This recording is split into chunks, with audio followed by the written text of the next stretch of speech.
तर सध्या सुरू असलेल्या पावसानं तर चिंता वाढवली, मात्र आणखी एक मोठी अशी बातमी आहे जिनं चिंता संपूर्ण देशाची वाढवली। कारण देशात पुन्हा कोरोनानं डोकं वर काढलंय।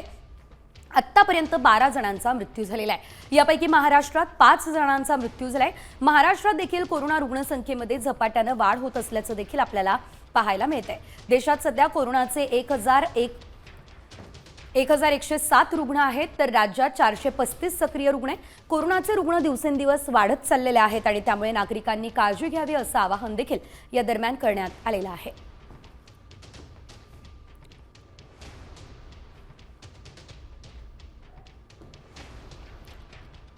तर देशात तब्बल 12 जणांचा मृत्यू झाला असल्याचं देखील आपल्याला पाहायला मिळतंय।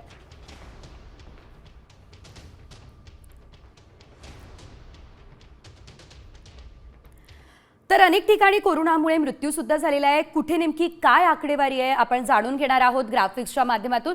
कोणत्या राज्यात किती रुग्ण आहेत ते आता आपण बघणार आहोत।